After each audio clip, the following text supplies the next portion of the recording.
Come on, relax. Okay. I'm not being very Buddhist these days. All right. You look Buddhist. Oh, it's true. It's true. Wearing my uniform. Thank you so much. All right. Okay. Well, I'll sing a prayer then. I'll be Buddhist. So the prayer is really just, it's really what the Tibetans would say is setting our motivation. Yes. And what we might say is stating our purpose. So in other words, why are we here tonight? What's the point, What are we doing here? So we'll say, so the point is we're here, let's say, to the prayers expressing this.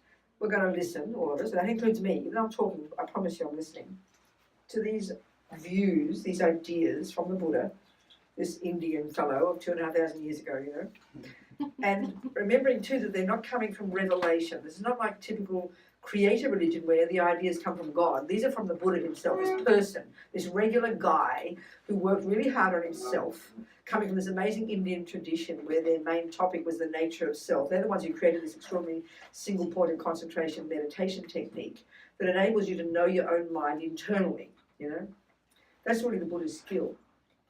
And so what the Buddha has found is we've all got this amazing potential to basically lessen all the rubbish and get rid of the rubbish eventually.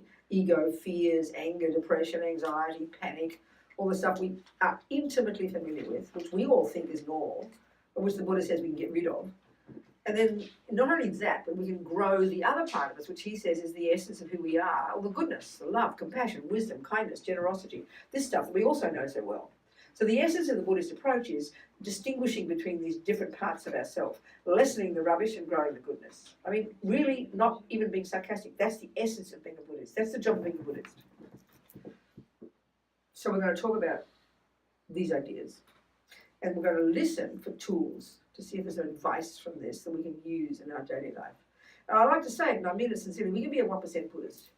It's not a question of just swallowing it whole and saying, oh, I'm a Buddhist, I believe in Buddhism. Not like that. It's practical. It's like practical. So hear it in a practical sense, And if there is some advice you can take from it, then fantastic. Put it into practice, For your own sake, and because we live in this world together for the sake of others. Thinking like this. And our little prayer kind of, second part of the prayer expresses this idea very briefly. Sangye charang soke chognam la jangchu baru dagni kyapsuchi jagi chonyen gipe sonam ki drola penche sangye drupa shok sangye charang soke chognam la jangchu baru dagni kyapsuchi jagi chonyen gipe sonam ki drola penche sangye drupa shok Sangye charam soke chognam la jangcho baru dagni kyapsuchi dagi chernyen gipe sonam ki drola penche sangye drupa sho. Okay.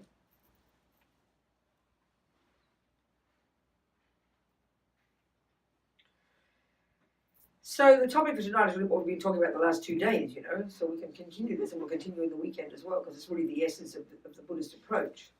But I also thought tonight I should talk about meditation itself because I think there's a lot of misconceptions about what it means. There's many kinds of meditation on the planet and that's perfectly fine. Buddha doesn't own the word meditation. Anyone can use it and you can have your own definition of it. There's no doubt about that. But it's really important if you say you're doing Buddhist meditation that you know what Buddha's talking about. It's kind of otherwise it's irresponsible to say you're doing Buddhist meditation but you made it your own trip. That's fine, but don't call it Buddhism. Isn't it? I mean, it's reasonable. You're misleading people. So the point is in Buddhism, really, it's a bit of a surprise actually when you hear, okay, if the job of being a Buddhist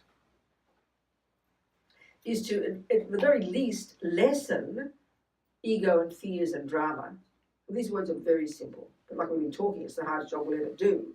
And to grow wisdom and kindness and love and clarity. I mean, these words seem almost embarrassingly simple, don't they? But this is the essence of the Buddhist approach. This is what Buddhist so-called spiritual practice is. And in fact, it's what we call psychology. But that's exactly what he is. Buddha is a psychologist, and it's not kidding. His expertise is the human mind, So the if that's the job, then it's obvious, isn't it? We look into our mind and we listen to, we see from the second we wake up in the morning until the second we go to sleep, we've got these billions of thoughts. We just kind of know it's true. It's like this underneath, isn't it? You wake up in the morning and we're on autopilot because we've programmed ourselves to get out of bed, to go to the toilet, to wash our body, to brush our teeth, to go to the kitchen, to make the coffee. This is stuff that we've practiced doing that we now know to do. But we know that underneath, in the mind, it's not stopping. We know this. It's completely natural. But it's really obvious too, isn't it? It's only when that stuff that's in the mind comes to the surface strongly that we notice we have feelings. We don't notice most of the time. If things are going fairly relatively well in the morning and the kids aren't screaming and the hubby's not being mean to you, you understand, you go get your coffee and there's no problem. But underneath, these thoughts never stop. But we just don't, it seems so natural, but we never pay attention to them until they become very strong. Until the thoughts become so strong and the husband comes in and then suddenly they vomit out your mouth. And you're like, oh, wow, what happened there, Because we don't pay attention. And these words are very simple, but this is the point of Buddhist practice. So if the job is to lessen the neuroses and grow the goodness, it's fairly obvious we have to learn skills to be able to distinguish between them. And it's not as if one moment you have pure anger and the next moment you have pure love. No, they get mixed together. It's like a big soup. You can't tell the difference. And it's only when the anger grows stronger than the love that you notice, oh, wow, I'm angry. Words come out the mouth, you shout and yell, It's only when you notice that your patience is stronger than the anger that you're forgiving to somebody and you don't say those bad words. But we don't seem to have control over it. And we don't think that's important. So that's why we have fights and confusion and get depressed and get angry and go up and down like yo-yos. We just think that's normal behavior. Well, for the Buddha, it's like mental illness. It's sort of like having no method for knowing what the hell is going on in your mind and for how to sort it out. Well, that's where the meditation, the general idea of meditation comes in Buddhism. But we've got to know what it means. So right now, we know the world is quite popular, this idea of what's called mindfulness. So it's really it's a word we've given over the years in the West to what we think of as Buddhist meditation. In Buddhist texts and things, they don't call it mindfulness meditation. It's actually called concentration. That's what it is. It's a technique that these amazing Indians before the Buddha, it was the Dalai Lama who said and I quote this a lot these days, I read something a couple of years ago, and it was the Dalai Lama who said, well, these amazing Indians more than 3,000 years ago, the Buddha turned up about 2,500 years ago, but there was this astonishing culture that was existing in India. And of course, like I say, in our Judeo-Christian world, what do we know about India? Absolutely nothing. We go back in the European thing, right back to the Greeks, don't we? We love the Greeks. That's our history in our modern European culture. But what do we know about Asia? Absolutely nothing. It's like a foreign universe to us. So suddenly Buddhism, and he's an Indian, is popular in the West now, but we still don't know much about the history that he came out of. But actually it was the Dalai Lama who said, was these amazing Indians more than 3,000 years ago who were the ones who began the investigation into the nature of self. Now, we might have thought there was Mr. Freud, didn't we, 150 years ago, whenever he was born.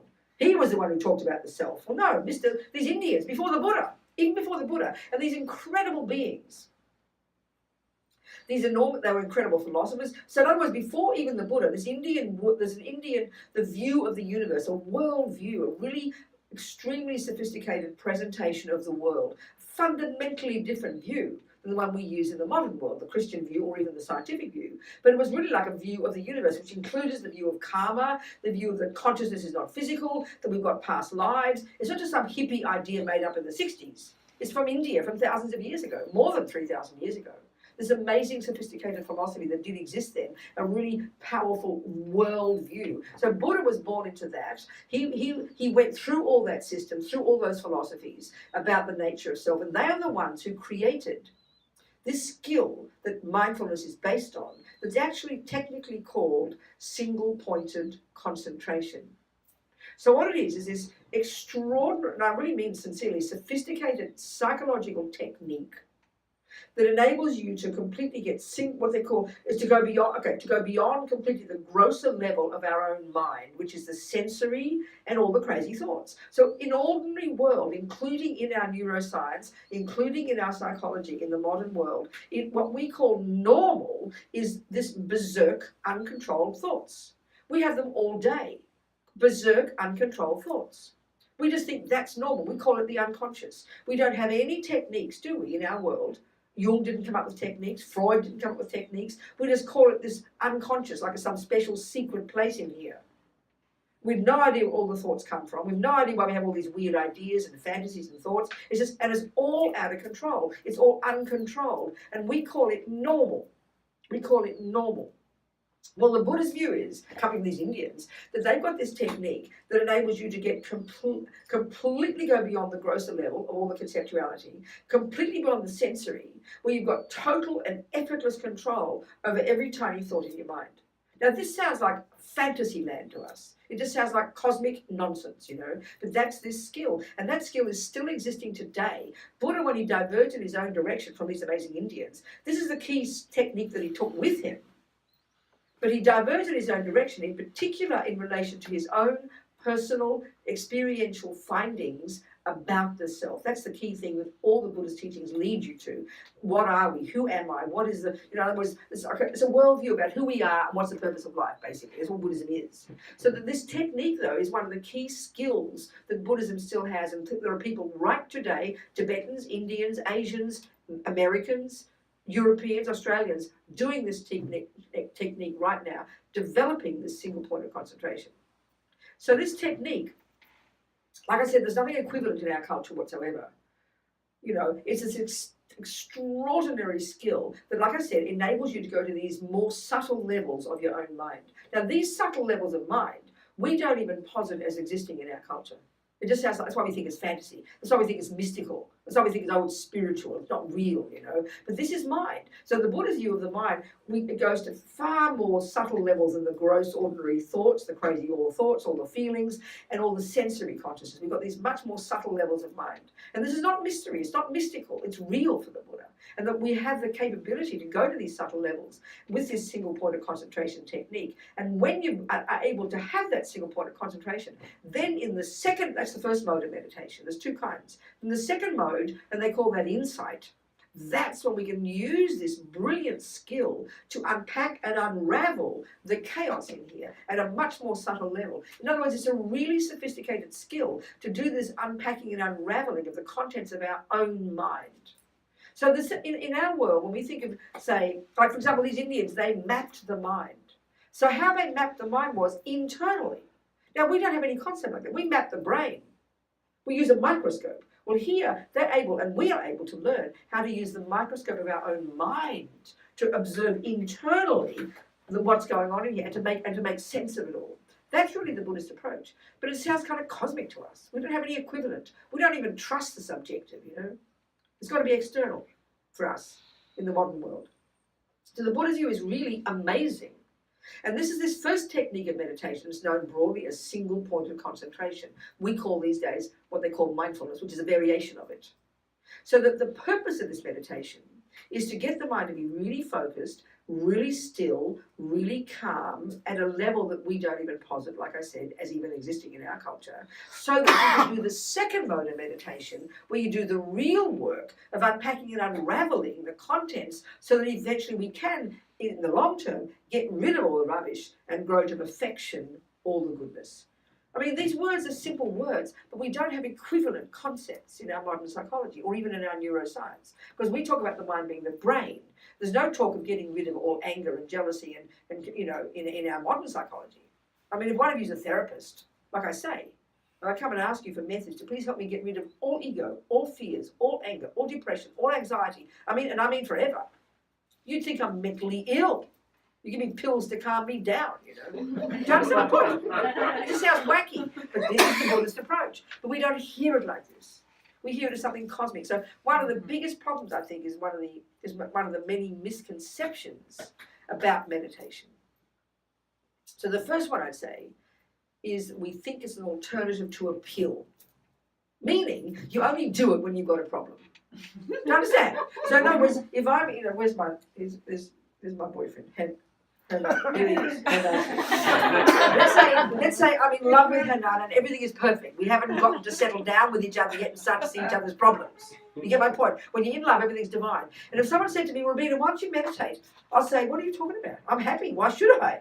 So it's really obvious we think of meditation as an alternative to a pill, which implies, this is the point, it implies it's only when you have a problem that you then do it. Well, the Buddhist idea is, well, one way of saying the Buddhist idea is we have already got a problem, it's just that we don't realize. So it's only when the problem is severely wrong, then we think we've got a problem. But he says we've all got a problem in the first place, having an uncontrolled mind, having attachment, having ordinary anger, ordinary jealousy, all as we've been talking. So that's already a problem. So before, like I said before the analogy, we only wait until the wheels are falling off before we go to the mechanic. That's just plain dumb. So we do that with our mind. We don't have any, and I know it's like a cliche, but I mean it very sincerely. We don't have any maintenance. We don't know what it even means to be aware of our mind. Because if you say the mind, you mean your brain. But here the Buddha's talking about your thoughts, your feelings, your emotions, all this stuff that's raging from the second you wake up in the morning. So he says all he's got is these skills that enable us to become familiar with that stuff deeper down before it gets to the mouth, before the wheels fall off.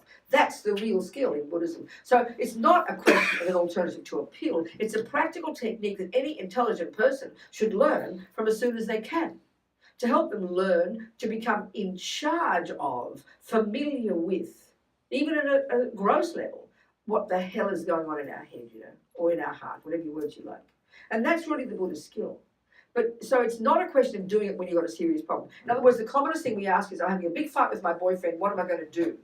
That really is like asking, the wheels are about to fall off, I'm going 100 miles an hour on the freeway, what will I do? Well, not much, is it? Damage control is the best you can expect. It's a bit late to ask, what will I do? And the big learning is, go back to basics and learn to have mechanics so you don't ever have your wheels falling off. And that really is, forget about becoming a Sangha, a Buddha, where you have you got completely rid of all the rubbish. And full of all the goodness, that's long term. But even imagine if we had skills every day, since we're young, that we employ every day, practical, psychological skills that enable us to become familiar with what on earth is going on between our ears all day. And that really is the skill. So that you can imagine, like right now, because I'm not familiar with my attachment, I'm not familiar with my anger, and I've got all this neediness and jumping into the deep end with this relationship, having all these false expectations of how Hanana's now going to make me happy, that's attachment, and then getting upset and angry when he doesn't do what my attachment wants, that's anger, and that's normal human behavior, which we think is normal. But the Buddha says it's mental illness. It's to cause you problems, baby. So can you imagine having skills since I'm little to enable me to become familiar with my own mind, to take responsibility of my own feelings, my own emotions, but to really know how to reconfigure them. So then when I do have a relationship, there won't be fantasies, there'll be much more love and kindness and intelligence and self-respect and contentment, so it'll actually be a reasonable relationship. Imagine if both of us did that, we'd have a happy life. But it just seems almost like cosmic to us.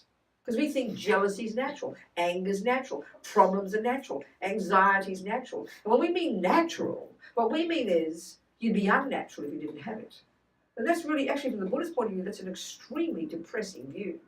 Because the Buddhist view is we've got the ability to be able to do so much more with our own thoughts and feelings before the problems start. And that's all it really is. It's so practical. And this is the essence, the day-to-day practical application of so-called meditation. So the first skill is to get some focus, get some concentration. Because in general, to make a cake, to drive a car, to do anything, to walk from here to the door, you've got to have concentration. If I forget what I'm doing halfway through to the door, I'll be in trouble. If I forget I'm driving a car on the freeway, I'll be in serious trouble. If I forget whether I put 2 eggs or 4 eggs in the cake, I'll be in trouble. So it's obvious to do anything reasonably, you've got to have some focus. You've got to pay attention to what you're doing. And that's really the first method of concentration, is simply that skill. And it's a really sophisticated skill to get at a level of subtlety that we don't even think is existing in our culture. So it's really clear we need concentration. The first method is about that. So mindfulness is so interesting. We call it mindfulness. And these days, lots of people, and that's okay, Buddha doesn't own it. make up their own style, and that really is fine. Buddha does not have a copyright on meditation. But like I'm saying, if we mistakenly call it Buddhist, but it's our own trip, it's just not appropriate, it's confusing. So the Buddhist approach is then the reason to meditate isn't to make the thoughts. So the second point is we think, first you only do it when you've got a problem. It's like an alternative to a pill. And that means you do it because you wish the problem would go away, because naturally when I'm angry and freaked out and jealous, it's absolutely unbearable. We can't stand the pain. That's why you take a pill, because you can't stand the headache. Well, here we can't stand the emotional pain, isn't it? It's not because of a headache that we meditate. It's the emotional pain. And we know it's painful. But the Buddha's got methods. He's basically saying you can learn to have maintenance on your mind before the pain comes. That's the point he's making. I mean, how intelligent can you get, you know? So it's not an alternative to a pill. And therefore the other thought is, because when you're in the midst of the pain and the hurt and the jealousy and the anxiety, because the pain is unbearable, we know it's unbearable, then we just desperately want it to go away. That's completely reasonable. So and when we think meditation is that, so then naturally that what we think is that when you sit down and meditate, the aim is to make the thoughts stop, to make the pain go away. Well, we all know very well it's very unlikely that's going to happen. Sometimes some people have an ability to sit down and get the mind down to be calm, you know. That's unusual though. It really is. So in the end, when you have this desperate wish for the pain to go away, you just end up disappointed, really and truly. It's not. But the key point I'm trying to make is that's not the purpose of it. It's almost as if you could say it's the opposite. The reason you want to get concentration, which is the first mode of meditation, is to be able to, a little bit, to attempt to step out of your head, if you can. You know, like right now when you've got all the emotions, it's like we're here like them. You're drowning in them, isn't it? So what we've got to try and do with this concentration, and don't hold your breath and think it's going to happen miraculously first time you do it. I mean, I've heard so many people say, oh, I tried to meditate yesterday and it didn't work. Well, that's like saying, well, I tried to ride a bike yesterday and I fell off. Oh, it didn't work, Mum. Well, you've got to keep trying, honey. You understand? We all know, it takes a while to do anything.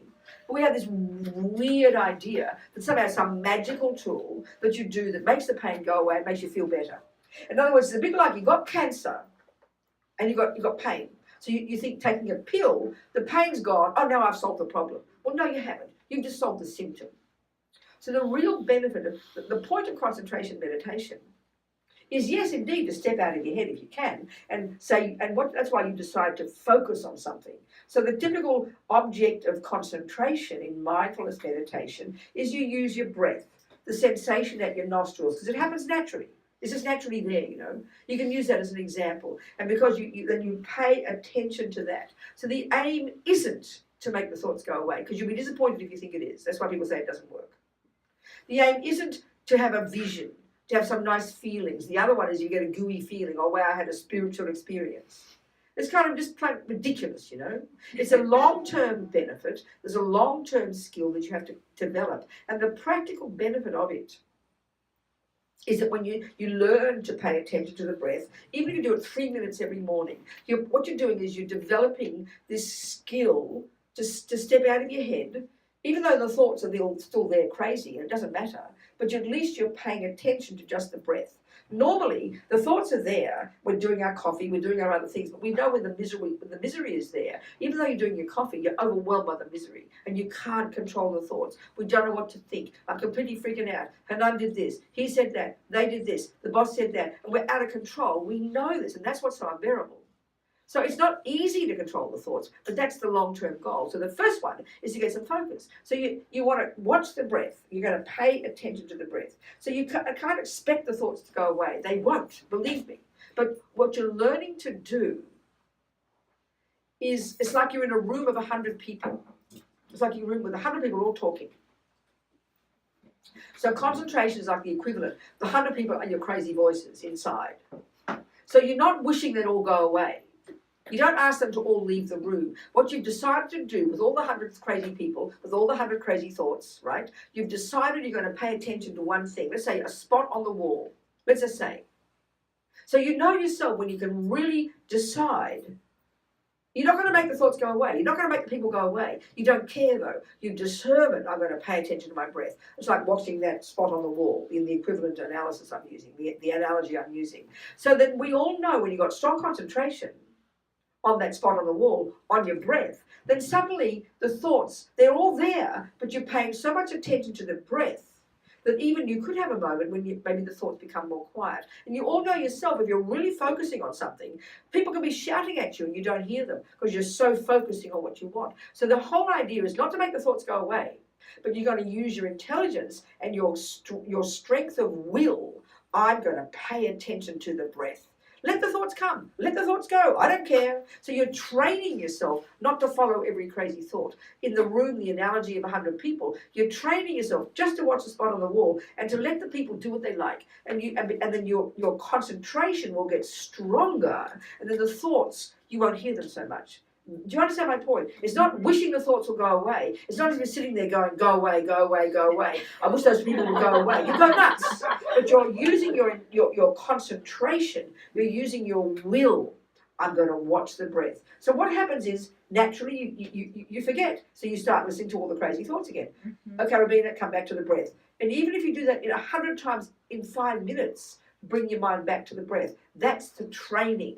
You're training yourself to pay attention to the breath. It's like a training. It's like you're training yourself to get on the bike and stay on the bike. When you fall off, you get back on again. You fall off, you get back on again. And before you know it, maybe you'll stay on the bike for like a minute. Well, the same here. It's a training. It's not to make the thoughts go away. It's not some kind of vision you just want to have. It's not just some kind of gooey feeling. There's nothing romantic about it. It's really just hard work. It's a discipline, you know. So the thoughts won't go away. And you don't care if they don't go away because you're training yourself to pay attention. You're training yourself to concentrate. So it's like you're strengthening that part of yourself. So the advantage of this would be you're training yourself to pay attention to the breath, because the breath is just the anchor. That's all. Nothing special about the breath. It's not holy. So what happens is, inevitably, because you're stepping out of your head and you're attempting to focus on the breath, you can't help but notice the thoughts. That's never inevitable. But you're not disappointed, because in the end, if you want to gradually in your life, as Buddha's saying, lessen all the neuroses and grow the goodness, you've got to be able to identify what is in your mind. Right now, it's just this emotion. We can't tell one bit from another. The love and the attachment and the anger and the anxiety are mixed together like a big soup. And we can't even hear one voice from another. It's like they're all shouting at once. So we've got to step out of our head, get some focus, so that we can use that focus in our meditation, but also in our daily life, so that you become more conscious of what's happening in your mind. And you have to want to become conscious of your thoughts, not to make them all go away. Because your thoughts, you've got to learn to do the job of distinguishing the attachment from the anger, from the anxiety, from the love, from the kindness, and you start to be your own therapist, like Lama Yeshe puts it. You start to have these decent, wise conversations with yourself. Sort of like your love talks to your anger, you tell your anger to shut up and your anxiety to be quiet, and try and have, you give yourself talks, basically, which we do all day anyway. Being your own therapist sounds so cute, but it just means learning to have a bit of wisdom. You're stepping out of your head enough to hear all your crazy thoughts, and you recognize, oh God, and there comes anger again, getting annoyed with her now, and there comes jealousy again. And before it becomes fully blown emotion out your mouth, you're talking yourself through it. And before you know it, you might even tell yourself to shut up and give it a break and just let the man be, I mean, it's really common sense. So if you can't notice what's going on in your mind, how can you have decent conversations with yourself? How can you make choices to not think those thoughts and not follow those thoughts? I mean, in the beginning, it's not that easy. It's because the thoughts are so out of control. Our emotions are so powerful. But this is the practical, day-to-day application of this approach. It's nothing mystical. It's just really hard work. So the first mode is getting the concentration. We mightn't get very far in concentration, the way they talk in Buddhism, but we'll get some semblance of focus, such that when you start your day with like a small focus meditation. You start with 3 or 4 minutes with a determination just to sit there and watch your breath, let your thoughts subside, maybe not, but you're going to focus. And then you get up and you're going to make an effort. You tell yourself, you motivate for the day, I'm going to watch my body like a hawk, I'm going to watch my speech like a hawk, I'm going to be aware of what's going on in my mind before it comes out the mouth. That's your motivation for the day. So then I'm driving the car, whereas normally, let's say, when you're not conscious of all your thoughts, I'm overwhelmed by what happened this morning because he was mean to me this day, and you're raging on to yourself, but you're still focusing on the car because you've got to drive the car to get to work. But your thoughts are going crazy, you know that. And then suddenly, but you're not that conscious of it because you haven't been paying attention. This is before you start to work on your mind. And then what happens is the car jumps in front of you, you have a mental breakdown, you scream and yell and shout. Whereas if you bring to bear this skill, a little bit that you practice every day, humble, small, a few minutes every day, and you're developing this new technique of stepping out of your head for a few minutes, and you start to hear all the crazy thoughts. So when you're driving the car, because you've developed this skill to notice what you're thinking, not just notice what the cars are doing, and then you can also be talking to yourself. Well, give it a break, Ramina, relax, it's okay. And the car comes in front, you have a panic, you calm down, you talk yourself through it, and you get to work and you don't have a mental breakdown. It's just common sense, it's not mystical. I can't stress this enough, you know. It's just common sense ability to learn to listen more clearly to what the hell is going on in our crazy mind, so we can learn to have more control over it. We can learn to have more awareness and more courage to own it all, not to make it all go away. This is really the point. So the first kind of meditation is called concentration. The second mode, and it's done in a very formal way in the traditional kind of techniques, but this is called getting insight, developing insight. So the simple way to describe this is that's where you start to talk to yourself. So you do your concentration, there's no chatting away, you just focus. You don't pay attention to the thoughts, you don't have conversation, you don't do analysis, you just train your mind to focus. Then in your daily life, you use the second mode, if you like, but in a casual way, talking to yourself, talking through things, working out your problems, sorting things out before the words vomit out and you have a fight with somebody. It's really so much common sense, you know. So, of course, formal meditation in the second mode, that's another discussion. When you start to study the teachings more, you use it in a formal way. But in a day-to-day sense, doing what Lama Yeshe says, being your own therapist, this is the application of this approach, you know. And the key to it, of course, is, yes, Hanan might have said those words. Yes, he didn't do the dishes. And yes, he was unkind to me. But that's his problem, and what's my problem? And that's why I want to look at my mind, because I want to own my own stuff. I want to see how I can change my stuff. It's up to him whether he changes his stuff. And this is part of the problem, because 99% of the time, he has to change. As far as I'm concerned, it's not my fault. So this whole approach of wanting to look into your mind, of wanting to pay attention, of wanting to change yourself, that's the huge first step, and that's massive. Because we can't help but believe in the stories in here about what Hernan did, about what she did, about what he said. That's the addiction we've got. And to go against that one, that's pretty profound already. Are we communicating here? Yes. It's just common sense, I tell you, but it's hard work. And so the concentration is just a practical technique, because, I mean, we know it's chaos in here. We've got to learn to be able to pay attention in a more, and we can do it in an incredible way. Buddha says we've got so much skill, that's long term. Most of us won't get much concentration, but even to begin, to attempt to, which means to step out of your head, to notice what all the crazy thoughts. So rather than, not only is it you wish it all go away, you almost want to become familiar with your crazy thoughts, because they're the things you've got to work with. And that takes courage. That takes courage, because it is painful. So we've got to be glad to hear the thoughts, because now I can recognize the problem and now I can fix it. So it takes courage to do that. So it's naive to think you're going to make the thoughts go away. It's naive to think it's an alternative to a pill. You know, it's just not like that. It's not going to work. And it's misconception, really a misconception. We've got to be familiar with the thoughts because we want to sort them out. That's the point, you know. It's a bit like going to the gym and thinking that having pain is a problem.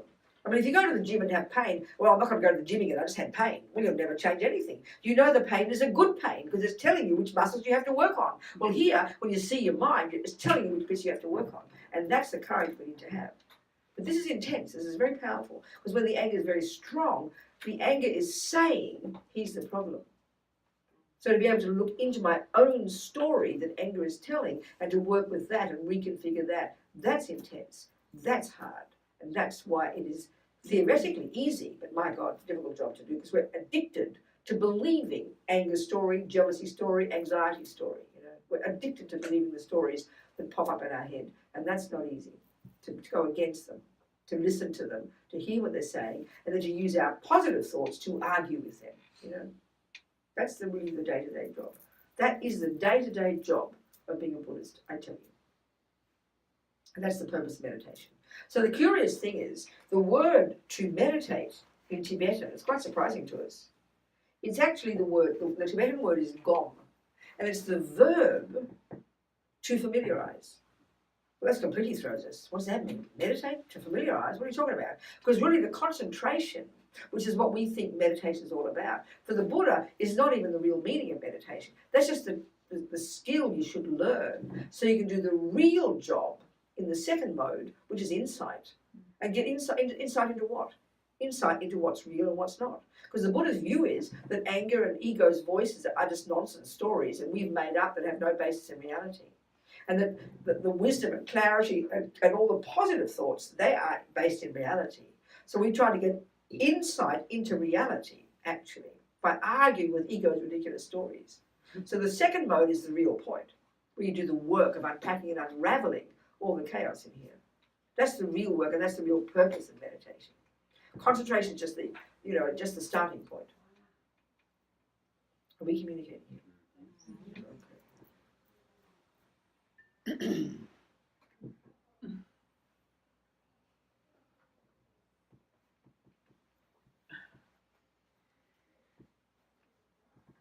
So the other approach to this meditation idea, the familiarizing part, is really very simple actually, but it's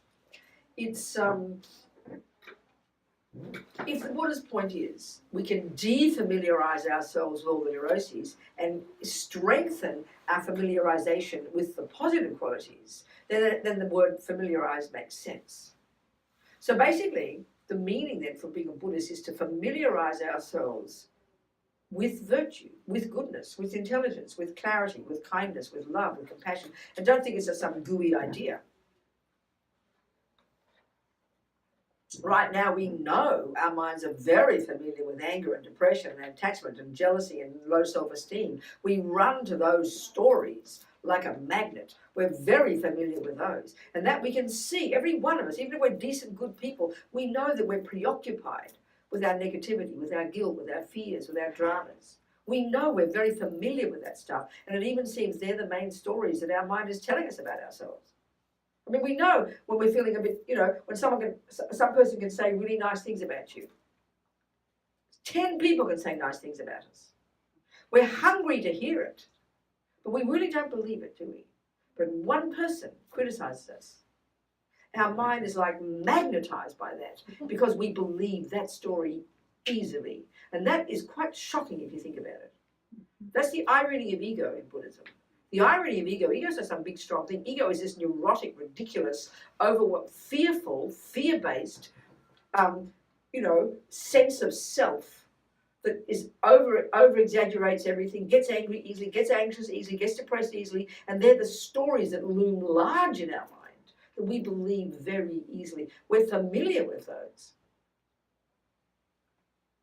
Our mind is very familiar. That's why we run to them. So we've got to familiarize our mind by literally learning to have virtuous thoughts, learning to be valid and intelligent and kind and generous. Like learning piano. What do? You just keep practicing until you've gone from not knowing how to play piano to learning how to play piano. It's not rocket science. We call it learning something. You're familiarizing yourself with music. You familiarize yourself with cooking. Well, here we're trying to familiarize ourselves with clarity and intelligence and kindness and love and virtue. It's exactly the same concept, but it's sort of a surprise to us. Because we think, oh, well, I'm just born this way. Anger's natural, jealousy's natural, what to do, We're so fatalistic about it.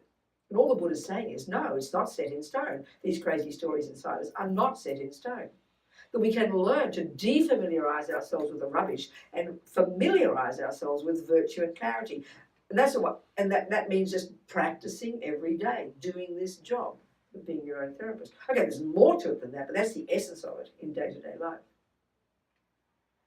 Of course, there's more to the whole Buddhist view. We're going to talk more in the weekend about karma, like tomorrow. We will certainly talk about it then. There's way more to Buddhism than just this, but this is the heart practice of it, the heart practice of it, day to day, day to day. And the conclusion from this would be what? What's the consequence of this? The consequence of defamiliarizing ourselves with all the painful stuff, owning them, but learning to not keep practicing them and learning to familiarize ourselves with the virtue and goodness and clarity and kindness and intelligence is the same as familiarizing us with playing piano. It's hard work, but you know that practice makes perfect. We know that. We know that.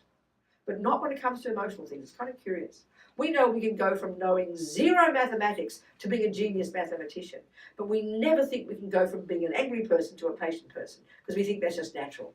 It's kind of fascinating if you think about it. But the Buddha's view, in the end, mathematics is a series of conceptual thoughts.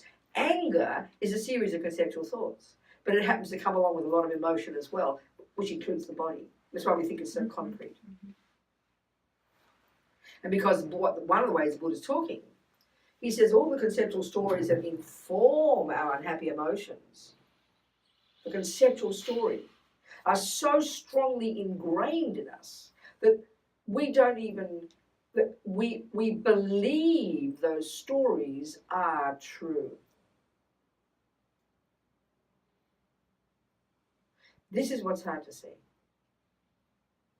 You see, this is the trouble too, because we don't pay attention to all the crazy thoughts from the second we wake up. We know they're there, like raging on. We know they're just there, unconscious, as we say. But it's only when they come strongly to the surface, when they come out my mouth as anger. You said this and you did that. We don't hear that they're conceptual stories. We only notice them when we feel. That's why we make such, Lama Yeshe says, we make the body the boss. That's why when we say feelings, we mean virtually when the body is experiencing something as well. That's the only time we notice the conceptual story called anger. And what is the conceptual story called anger? You know, even when it's mild. You know, the person at home or the person at work or the person in the traffic, the red light comes. You get annoyed. You get angry. Bloody red light, blah, blah, blah, you know. We don't think it even, we just think it doesn't matter. We think it's just, oh, that's just ordinary thought. But that's called anger. So what it's doing is, it's over-exaggerating the badness of that red light. That's what anger is. Anger over-exaggerates the ugliness of something. So attachment over-exaggerates the deliciousness of something. So when I'm in love with her nun, attachment is running rampant. And attachment is this story inside my mind that over-exaggerates his deliciousness, over-exaggerates his role in making me happy. It's a constant story running like crazy in my mind, a conceptual story. But because it triggers pleasant feelings, who cares if it's a conceptual story? You know, we don't notice because we like the pleasant feelings. But we don't realise that my mind has gone berserk. And then part of the function, like I've been saying about attachment, is that one of its functions is to exaggerate his deliciousness, exaggerate his role in making me happy. So it's this massive, one aspect of attachment, as we've been talking, this is conceptual story, but so subtle, so spontaneous, so instinctive. We don't notice it's a conceptual story, is this massive belief that I'm putting onto him that he has to do everything my attachment wants.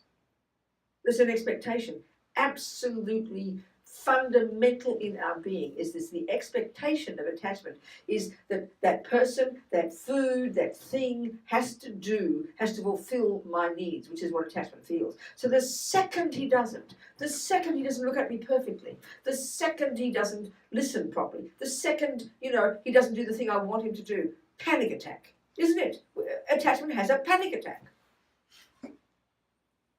It suddenly doesn't get what it wants. So it freaks out. And that's what then it turns into aversion, which is now exaggerating his ugliness, criticizing. He doesn't love me. How dare he do that? It is not fair. Why is he doing that? How dare he do that to me? I don't deserve it. That's the voice of anger. That's the conceptual story of anger. But the attachment story is I must get what I want every second. So we're running between these two like 1,000 times a day. And because they're so practiced, Buddha says we're so deeply familiar with these. And of course he says we bring them from previous life. We come programmed with these stories. And because they're so deep and so intuitive, we don't question them. We just go, oh, it's normal. So Buddha's view is that when we go more deep into the mind, the way he's talking, then we're going to be able to listen to these stories in a more vivid way. And we then start to question them. We start to analyze these stories. We start to doubt their validity. That's what we have to learn to do at a deeper level. And that's intense, Because right now, attachment totally runs the show. And then when it doesn't get what you want, anger runs the show. And I never question for 1 second, is that a valid conceptual story? But we don't even notice there are conceptual stories there because we only notice the feeling. And that's why with concentration meditation, you're able to listen to your thoughts beneath the feelings. And that's why it seems almost weird to us, because feelings seem to us all powerful. But for the Buddha, feelings are like the tip of the iceberg, because we only notice them when the body is also involved. But here we're talking about your thoughts, which are beneath the body, beneath the physical. And that's when you get concentration meditation, when you start to listen to the thoughts at a more subtle level. That's the skill the Buddha says we have to develop. But it is the most intense job we'll ever do, because these are habits deeply ingrained, and we're trying to reconfigure these habits, and that's what's hard. That's why if you think anger is only a feeling, then it's not possible to think that you could ever change it. It's not possible. Whereas you listen to your thoughts more deeply, you can then hear the conceptual story that anger's saying, that informs the feeling. So it's really a long-term job, But the key starting point has to be that I want to change my mind. Yep, Hanan's got a problem, but I want to change my mind. That's the part that's really, really hard. Because the fact is, we might be right about what Hanan is doing. He might be wrong. He might do those wrong things. Anger's not making up a complete story, but what anger's doing is exaggerating what already is bad and making it even worse than it is. Like our mothers tell us, you're making a mountain out of a molehill. But it's hard to hear that. It's hard to hear this, And one of the functions of all the neuroses, Buddha says, is they exaggerate. That's their key function. Attachment exaggerates the deliciousness of Hanan, and aversion exaggerates the badness. And we're running like drunken sailors between these two extreme stories, up and down like yo-yos. Do you understand? This is attachment. I mean, these words sound so simple, attachment and aversion. Sounds ridiculous, like cute. But this is, in Buddhist psychology, are profound. And the insight into these is the key to success, I tell you, from Buddhist psychology.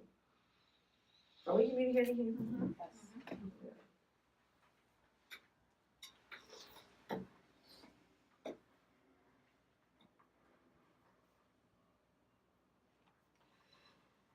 So I suppose we can start talking about karma now. I'm going to talk more tomorrow. I keep saying I'm going to talk about it, but I better start. 3 days I've been promising I'll talk about it. Let's do that now. Okay. So in this, like I said before, there's this nice analogy which I really love a lot. It really explains. It packages all of Buddha's teachings. A bird needs 2 wings: wisdom and compassion. So the point of all of it is the compassion wing, which is benefiting others. But the whole idea is you've got to have wisdom before you can benefit others. So here the wisdom we're talking about. What's happening back there? Oh, there it is. So the wisdom wing is what we're talking about here. That's the nuts and bolts of the Buddhist, really the nuts and bolts of Buddha's view about the world and about the mind. That's the wisdom wing. So there's 2 main things, like we've been talking. One is the way the mind works, Buddhist psychology, Buddhist model of the mind. And it's actually massive. We're looking at the essence of it. But it really isn't dealt with in a vast way in all the literature over the centuries, and coming from these amazing Indians, It's really extraordinary. It's a very fascinating view about the mind, how it functions, what it is. But the other component is the one about karma, which is really the Buddhist view of what the world is and how it comes into being and who am I and why am I born this way and what is happiness and what is suffering. It's the Buddhist worldview, basically. And of course, for us, it's weird and strange. We're so used to either the scientific view or indeed the Christian view, if we're not being Jewish, the Jewish view, but the concept of a creator, the concept of the view of the Christian, let's say the Christian view. If most of us being Christian, I don't know, how many of us are Jewish, perhaps. But I was born a Catholic, right? That's the worldview we're so used to. That's our culture for 2,000 years. We know that. It's completely embedded in our European culture. We know that. And we know that that the Catholics dominated the world at some point. They came along, and we know that. So that's the view that's pretty prevailing. And even when then we've got the physical, the scientific views, and then the views that we know as the universe. But this other view, which has been around in Asia for thousands of years, in India, the Asian part of India, and in China, the view of karma, the whole other worldview based on a very different view of the universe, physical universe as well, you know. So then this view that talks about the physical world, this is still coming from the yoga or the system of the Hindus and the system of the similar to the Chinese one, that the physical world, and this is how we actually used to think in our culture, back in the time of Galileo, that the physical world is made of the 4 elements. So of course now with science we have all these millions of other elements, but that's still the model that's prevailing in the Buddhist view of the universe. The physical world is made of the 4 elements. And then the second thing is the components of the universe are 2 things, the elements, that configure in certain ways to provide bodies and physical environments, and then the minds, consciousnesses. This is the Buddha's view. There are trillions and trillions and trillions of consciousnesses, of minds. And that we're not talking here about the brain.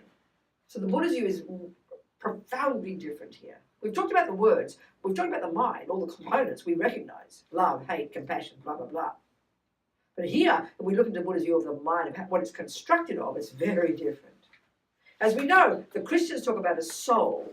There's a third component. You've got the body, your mind, and the soul. Well, Buddha only talks about body and mind. And mind, by definition, is not physical. By definition, is not the brain. By definition, is not even a function of the brain.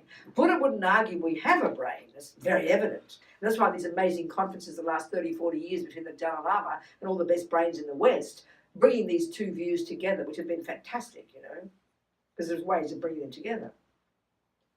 But the Buddha's view about the mind, and this is crucial to understand in order to understand karma, is it's not physical. It's not a function of the brain. It's the crucial part too is, and this is hilarious for us, this contradicts both the materialist view and the Christian view, let's say, that we're the handiwork of someone else. So if you're a Christian, by definition, God is your creator. He gave you this component called a soul. That's the essence of who you are. So you're the handiwork of a creator.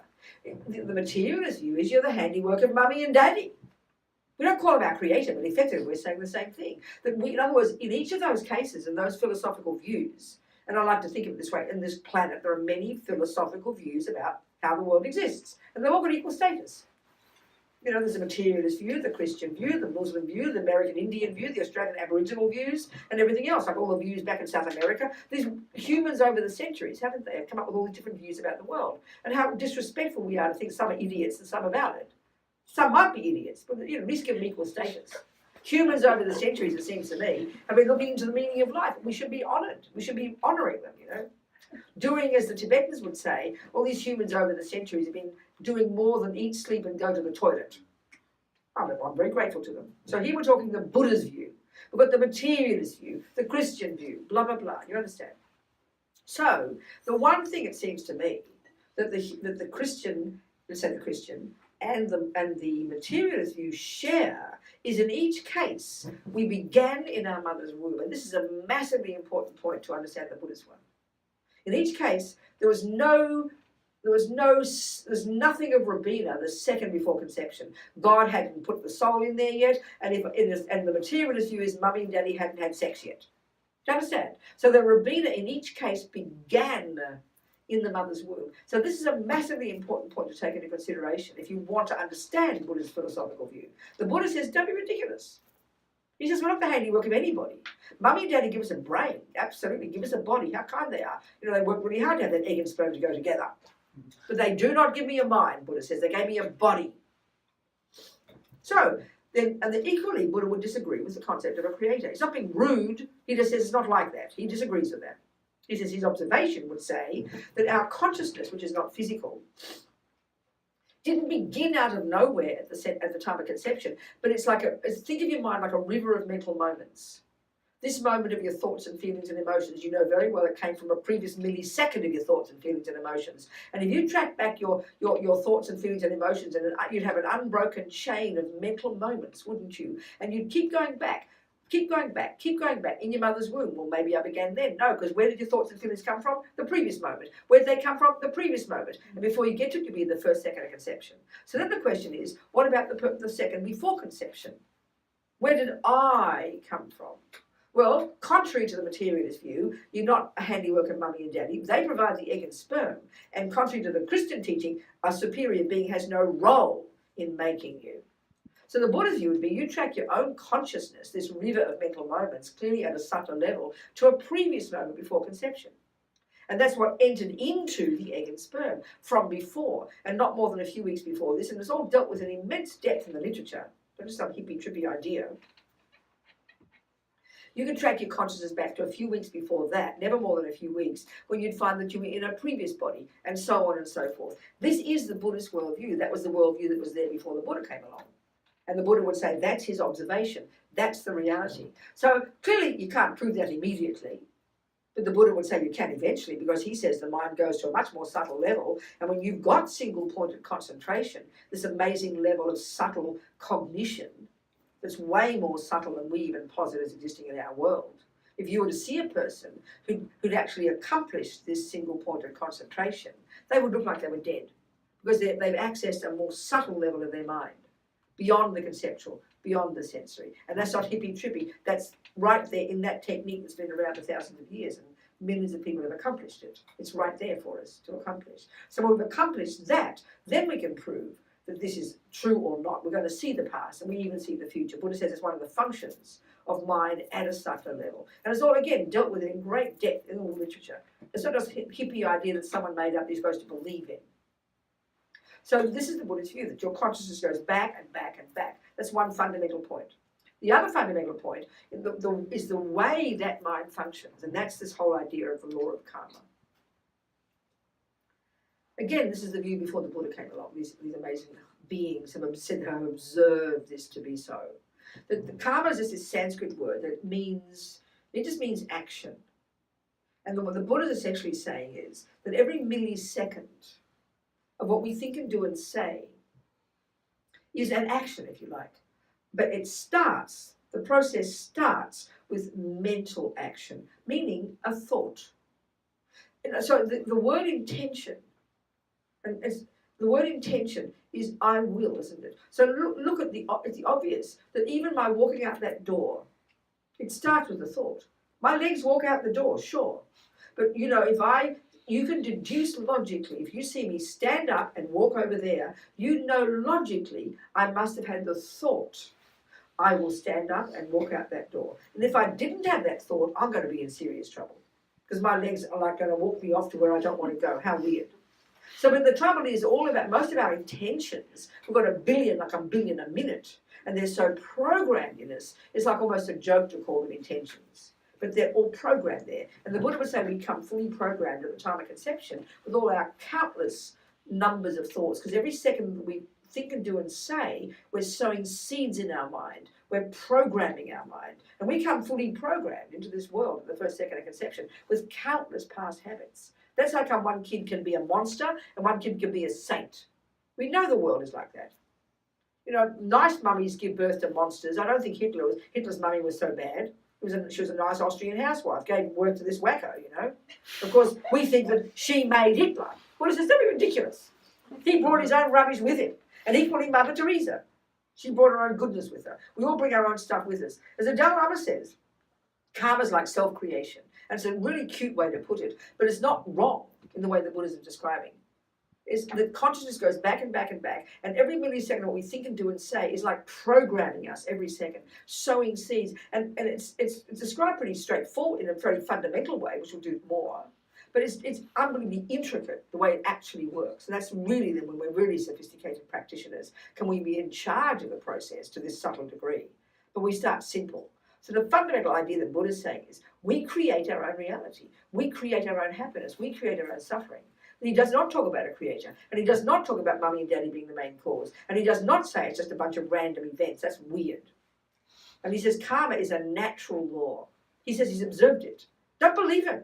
He says, here's my methodology. It's over to you to find out. That's why for me, I never say I believe in Buddhism. I never use that word. I always say it's my working hypothesis, and I mean that really sincerely. That's why for the Buddhist one, just to believe in something is like ridiculous. Like if you said you believed in mathematics, people would laugh at you. I believe in botany. Well, I'm happy you do. It happens to work. What's the point of saying you believe in it? Because if you believe in it, but you don't know how to do it, what good is that? You're an idiot, isn't it? Like you can believe in mathematics, but your mother says, go and buy me 3 oranges and you don't know how to count. You're useless. Do you understand my point? And we think because that's science, but I believe in karma. No, that's just idiocy. But you take it as your working hypothesis, and I mean that so sincerely. But it's all dealt with in the literature. It's all there for us to learn. And it's coming from the experience of this bloke called Buddha. He didn't, this is why I said to you, I think I told you one of the first nights, we all have the same questions. I noticed that around the world, I promise. But there's this one question I've only ever had once. This scientist in New Zealand, I told you this. In Nelson, in New Zealand. And he said, who revealed the teachings to the Buddha? And that is a perfect question when you have a creative religion, isn't it? And that's why it's surprising to us to hear that Buddhism's not like that. Because we assume, when you say reincarnation, that that's mystical and unprovable, therefore coming from on high. There's no concept like that in Buddhism. It's coming from a person's experience. He's not forcing you to believe him. In the same way that, like I say this, I mean it sincerely. If I were Einstein presenting you my findings about relativity, I did not have, it was not from revelation. Oh, I had a vision yesterday. You chucked me out the door. I'm not making it up, hopefully. I'm not speculating. It's using my own head, my own intelligence, and I have observed it. So I present it to you. I will not ask you to believe me. That's hysterical. So you will say, here's my methodology, over to you. And Buddha is identical to that. And as the Dalai Lama says, if you take on board Buddha's methodology and each step of the way you check the box. So when I start to decide to prove E equals MC squared, I've got to start with 1 + 1 is 2, don't I? So I pass that exam. Oh yeah, I proved that one. Now I go to grade 2. Then I go to grade 3. And each step you go, you're proving it, you're verifying it for yourself, and you're experiencing the truth of it, aren't you?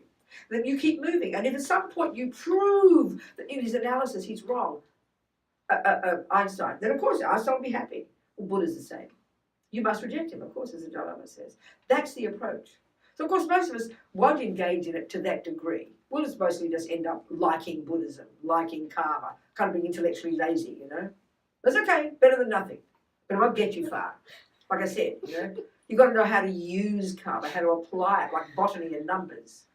Because Buddha says, and this was shocking to us, it's a natural law. He says he's observed that karma is the law that runs the universe, that the minds and lives of sentient beings play out within this law of karma. And it's a natural law. And it comes down to the concept of happiness and suffering. So essentially this fundamental law, the Buddha says, that he didn't make up. You see, in Buddhism there's no equivalent of God's law. We're so used to God's law and the natural law. Buddha says there's only natural law. He doesn't have Buddha's law. That's hilarious. He says he's observed what's true, and he's getting us to believe it. So he would say that every millisecond, what we think and do and say, like I said, every ant, every dog, every monkey, every human, the term in Tibetan for the term we use sentient being is the term in Tibetan mind possessor. It's very delicious, We're all these mind possessors. And every millisecond of every monkey, every ant, every human, every millisecond what our mind does and what we do with our body and speech is that this process of programming, of sowing seeds in the mind. And coming right down to basics, this law is in relation to happiness and suffering. So the Buddha would say every action we do that's labeled negative, which would be an action at the grossest level, an action with my body and speech that harms another, that is based on a voice of ego, based on attachment or anger, on a neurosis, on a delusion. That's labeled a negative action. This is a crucial point. I asked my Jesuit priest friend, I always quote this, by definition, what is a sin? He said, by definition, a sin is going against the will of God. This is a really powerful point to remember. Now that would be valid in the world of a view that says as the creator. God is the boss. God does create the universe. That is that concept. But that is absolutely not the concept of Buddha. Absolutely different. He is not a creator. He doesn't assert a creator. He says we don't need creating. We do fine creating our own mess. And we can create our own goodness if we put ourselves together. This is a shocking concept because we just assume religion means creating, you see. Not for the Buddha.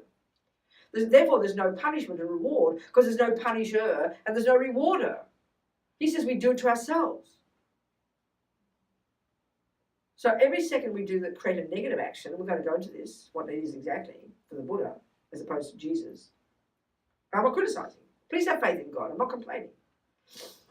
Then an action for the Buddha that's called negative is one that harms another. And it's got zero to do with the fact that he says not to do it. Buddha would say don't kill in the same way that Jesus says it. But why? Jesus says it because God says it's wrong and you break God's law. And I'm not complaining about that. But not for the Buddha. Not for the Buddha. It's a natural law. Guess what he says? Have a look at the world. No one likes getting killed. Like, duh, you know. That's what makes it negative, because it hurts others. But his crucial point is this, that when I do an action that's labeled negative, based upon my own neurosis, that action harms me. That action harms me. So a virtuous action, one that is benefiting somebody based on a virtuous state of mind, that action benefits me. In other words, everything we think and do and say, first and foremost, brings consequences to oneself. So this is something that really, I think, if we look into our world, our materialist world, forget the Christian teachings, but look at the materialist teachings. We're really schizophrenic in relation to the Buddha's view. Because we really believe. You see, we have the view the same. In my mother's household is actually the same teaching as Jesus. When my mummy says, don't do that, God says, don't do that. Why not, God? Because I say so. I'm not complaining, but that's the teaching. Well, it's the same in my mother's household. Why shouldn't I? Because I say so. We know mummy will say that. So our view of morality, Buddha calls this dualistic. Our view of morality is doing what someone else says you shouldn't do. Buddha says that's ridiculous. Of course, mummy's got to have the power in the house. If I'm a little girl, I should do what mummy says. But can you imagine, here I am practically dead, still not going near the fire because mummy said so. No, you'd hope that by now I'd learned the real reason. Because guess what? It's a natural law. It'll burn me. So our view of morality, that's how we have it instinctively, is doing what someone says we shouldn't do. We're brought up as kids with God, knowing what God said to do, mummy, grandma, grandpa, the judge, the police. So we walk around like little children, trying not to get caught. That's why we say, oh, mummy didn't see me do it. Oh, I got away with it. Well, just because your mother doesn't see you go near the fire, I'm sorry, fire will still burn you. You don't get away with anything. It's a natural law. So the Buddha says killing and lying and stealing are natural laws that one, harm others, but two, will harm you when you do them because it's coming from neurosis. And that goodness will bring its own virtuous results to you. It's a natural law, he says. Being virtuous is what will benefit you. In other words, we know that when it comes to the body, if you go to your doctor and she says, don't smoke, Ravina, you might get cancer. You don't say, how dare you tell me what to do? You're going to punish me with cancer? Who do you think you are? I can do what I like. We don't say that. We know how kind the doctor is. She's being a wise person. Based on her own experience, she has found that smoking cigarettes could bring bad results to me. So we're grateful to her advice. And we then don't go home, do we? And go, oh, the doctor's not here. Out come the Marlboros. I won't get cancer. We would be laughed at if we had that view, wouldn't we? But that's our view of morality. That's why we think if no one sees us do something naughty, oh, I got away with it. Well, Buddha says this is infantile view of morality. It's like thinking you get away with smoking. You don't. It's a natural law. It's going to harm you whether you like it or not. That's Buddha's view of morality. So with that view, you become accountable. Who cares if anybody sees you kill? You killed out of delusion. You harm yourself, baby. That's the Buddha's view. There's no punishment. There's no reward. It's a natural law that you harm yourself. It's a natural law that you benefit yourself. If you eat good food, you get the benefit. You eat bad food, you get the suffering. Same with the mind. But we don't think that in our view. We think, I can think what I like, we say, as if it has no result. That's insanity. Are you hearing me? Yes. You know, I read in the New York Times a couple of years ago. It's hilarious. Maybe 5 years ago now. This woman in Brooklyn got into her husband's computer and discovered that he was part of a cannibal site and they were planning to kill and eat her. She got quite a shock. She called the FBI, not the police, the FBI, you know.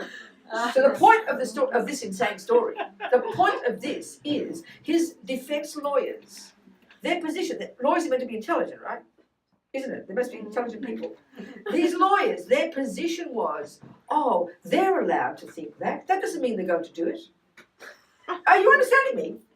To be so schizophrenic that you think you can have all these plans, all this vision, all this attachment, all this craving, all this yearning, this fantasy, that you're going to kill and eat somebody, but somehow you turn out to be a nice person. That is insanity. That's like thinking, but you keep thinking 1 + 1 is 7 and you still couldn't count properly. No.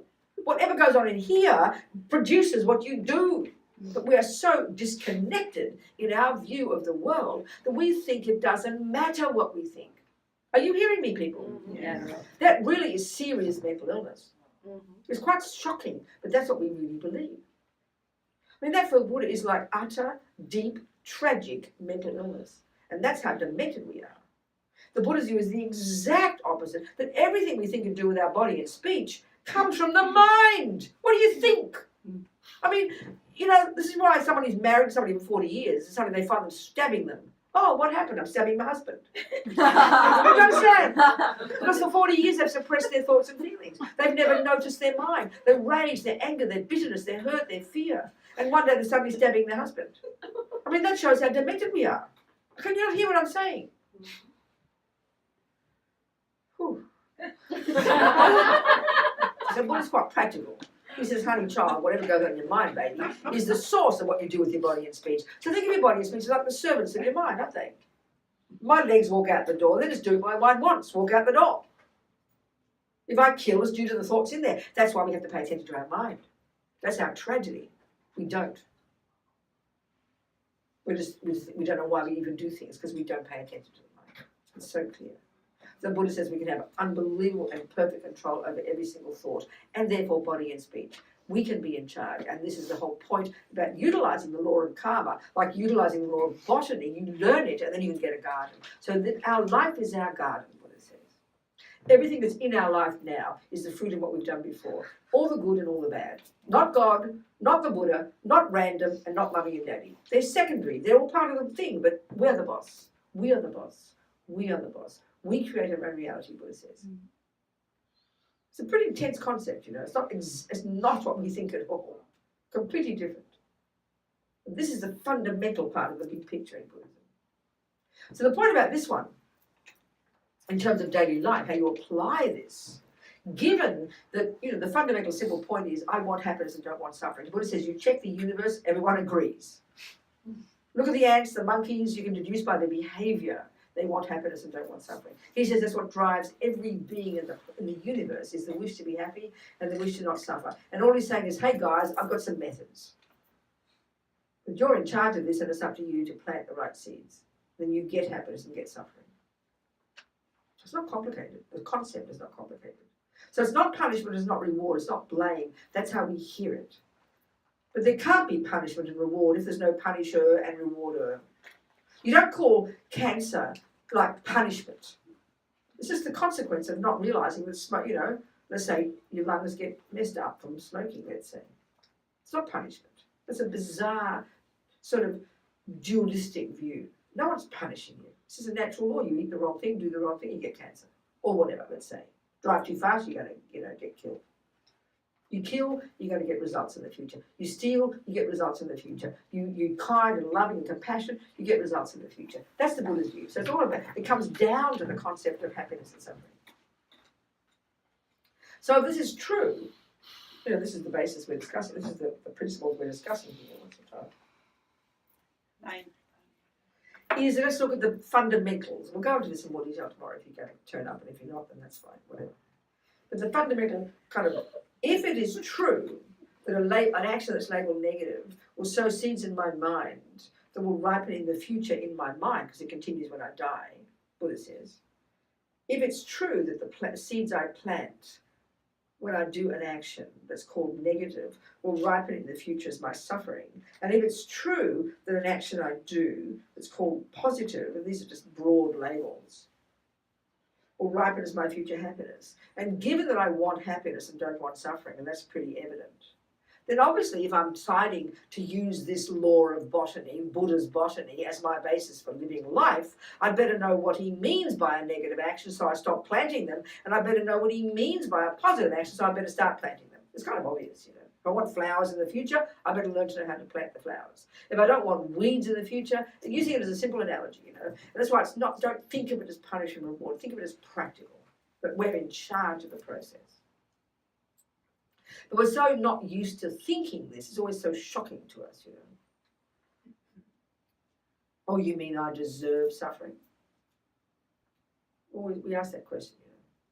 But curiously, like I say, I've said there's nobody, everybody's asked the same questions. There's only one person who asked that other question, but there's nobody who's ever asked me this question.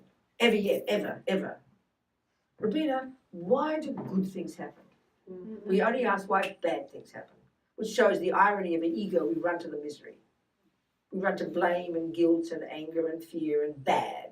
But we just take the good for granted. Well, the Buddha's saying, if we could just do a bit of research on this planet, with looking at humans and getting a sense of our life and the qualities we have and the good conditions we have and the virtues we have and the fact that we're even sitting in this room thinking about how to be a better human being as opposed to living in the gun club, being in the gun club, not to mention anything else. How come, it's not just random, this is the fruit of our past actions, and it would blow our mind. We would find that we're like part of the 1%, not rich, but fortunate, because of unbelievable morality in the past, and unbelievable virtue and generosity and kindness. The fact that we have even a halfway reasonable life, with reasonable money in the bank, a mattress to sleep on, a few friends, people who believe our words, people who aren't killing and raping us every day. But we take good for granted. It's only when the bad happen that we freak out, isn't it? It's very fascinating. And this proves the point for the Buddha about the depth of our attachment. Attachment is this massive, junky assumption that I deserve good and I do not deserve bad. It's very fascinating. It's a bizarre assumption, Buddha says. Because the assumption there is that somehow someone's got to give it to me. We assume we deserve good things, but where is it? What does it mean by deserve? Think about it. If you look in your bank, you say, how come there are no dollars in my bank? I deserve dollars. People would laugh at you because you know the number of dollars is equal to the amount of work you did. You don't look at who put weeds in my garden. I don't deserve weeds. People would laugh at you because we realize the garden is the fruit of your work. Well, Buddha says your happiness and your suffering are the fruit of our work. But we don't think that. We have an assumption that someone else somehow made us. I didn't ask to get born. We say that. I'm this innocent victim that some person planned and plonked on this planet. Do you understand? Is that not how we feel? And how dare he do bad things to me? And I deserve good. I mean, it's really quite embarrassing if we think that, but we do. There's no logic to it. It's completely hilarious, you know. So when you have a view of karma, every second of goodness, which is every day for us, you learn to, it's like you walk out in the garden and you see acres of vegetables and roses and flowers. You don't just expect the roses and vegetables, you remember the hard work you did and you never forget it. And you wouldn't waste one of them. Because you realise, look at the result of my hard work. That's the life we've got now. The fact that we even have halfway decent health, halfway decent intelligence, people who are kind to us. You walk into a bank and they'll give you a loan. I mean, it's like a miracle. But we just take it for granted. I deserve it, you know. I'm greedy vampires, you know. Do you understand? It's fascinating. And this is showing the assumptions of attachment and anger, which are delusions, coming from no understanding of cause and effect in a sense. So as we come into this life fully programmed with all our own tendencies. So if karma ripens in 4 ways, it's the best way to put it. If you look at your life, we can divide all of our life into these 4 like tracks or experiences. Look into your life. The first fruit of karma is the type of rebirth we've got. So if you look at the number of sentient beings on this planet, just think of the ones we can see. There must be trillions of mosquitoes in Miami in one evening, right out there, right? They're sentient beings, Buddha says. Their mind possesses just like a human. Okay, this is not the materialist view, I know that. It's the Buddha's view. They're a sentient being. So it's obvious that it's easier to get a mosquito birth than a human birth. There's only 7 million humans. 7 billion humans is like nothing. There's many mozzies out there in one evening. So it's obvious it's harder to get a human birth using this concept of karma and reincarnation. So to get a human birth is like a miracle. It's like winning the lottery. Just to get a human, so the first way your karma ripens, the Buddha says, and this is they call it the fully ripened result, the type of womb you go to when you die. So we went to a human womb and there's no accident. It's not God doing it, it's not random, it's not mummy and daddy doing it. Due to our past karma, our actions, and a configuration of many virtuous karmas coming together. And this happens at the time of death. That these various karmic seeds are triggered. So one of I think we've got these 4 bank vaults, okay? Buddha doesn't know about bank vaults, obviously. So the first bank vault is the main bank vault where all our main virtuous karmic seeds of, main actions of virtue. We're going to go into what this means. So in our case, strong intentional habit of non-killing, non-harming in general, in particular non-killing, conscious intentional non-killing, practiced, as Lama Yeshe says, in the context of keeping vows of morality, practice in the context of spiritual path. He says just being good is not enough. The virtue we must have created in the past, just to get a human body, okay? Just to have our mind go to a human mummy as opposed to the dog womb in the backyard. Has to be in the presence of this strong, intentional, virtuous karma. So the first the way our karma's ripened, is the type of rebirth we've got. Now look into that rebirth, into this person, and we can see the humans on this planet. There's a whole spectrum of types of humans. You've got your Hitlers to your Mother Teresas and everybody in between, haven't you? You get my point? So clearly, to have a human body is one part of karma, the first track, but the next track of karma is all the millions of tendencies we've got, our personality traits. And this is a shocking part for us having the materialist view, that we think mummy and daddy gave us our tendencies. Mummy and daddy gave us love and anger and hate and jealousy. That's part of but no way. These are our other tendencies, the second track of our karma, the second little bank vault that the karmic seeds are being triggered from at the time of our past death, not more than a few weeks before we zapped into our mummy's fallopian tube, right? That all these other things are habits from the past. So we wake up with a bunch of habits, don't we? To kill, to lie, to be generous, loving, to steal, to be good at music, good at football. They're not from mummy and daddy at all. Mummy and daddy might share these habits, but they've got them because they did them before, and we've got them because we did them before. They do not come from mummy and daddy. This is fundamental to the Buddha. We are the cause of our own tendencies. The third way our karma ripens is all the experiences we have at the hands of others. Look at us, we're very social beings, aren't we? From the second of conception, we're born into a human womb. It's amazing. We've got daddies and aunties and uncles and siblings and neighbours and next door neighbours and rats and cockroaches in our house. They're sentient beings we have some karmic connection with. And because karma is a natural law, it can't be random. This is a natural law, Buddha says, as amazing as that sounds to us. We think everything's random. Just pot luck, you meet good people and bad people, what to do. That's demented, Buddha says. It's a natural law. So all the ways, first of all, our own tendencies within this human body, every one of those is our past habit. Second, the third one, the way, basically it's called experiences similar to the cause. And it's the way we're seen and treated by others. Well, think about it in your life until now. Keep it simple. You've got people and sentient beings who have been mean to you, and you've got people and sentient beings who have been nice to you. And often it's the same person, we know that. But basically that's it. You've got friends and enemies. Think about it, it's very simple. The third category are called strangers, which is 99.9% of the universe, and they don't do either to us, and we couldn't care less about them. They could all drop dead. So we've got friends and enemies, basically. This is where we're born. So the way we're seen and treated by others is this third way of karma ripens. So the main cause of me getting a human body, my past karma. The main cause of all my personality traits, my tendencies, my past actions. The main cause of how people see me and treat me, my past actions, like that. So people lie to you, it's because you've lied in the past to them. People don't believe your words, even if you're telling the truth. So maybe in this karma, in this life, you've got a tendency to speak the truth. But people don't believe you. This happens to us all the time. And we're shocked why I'm speaking the truth, because that's from past lying. Equally, when I was a kid and I lied and people believed me, and I remember saying to myself, I better be careful with my speech if people believe me when I'm lying. But that's due to my past truth-telling in the past.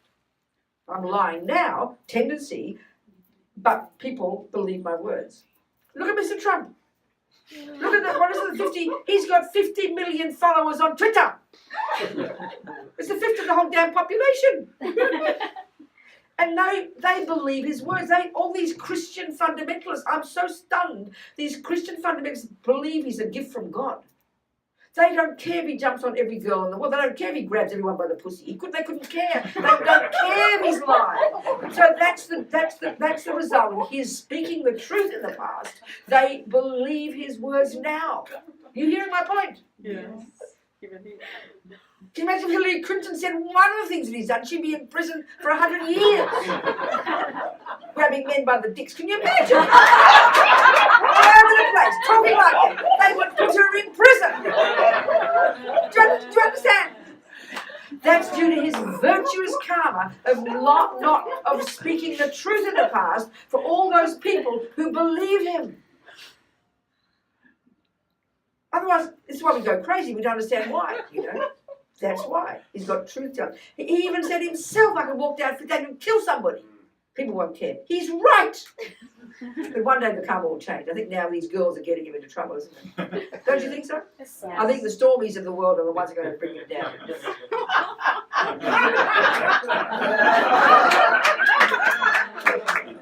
You understand?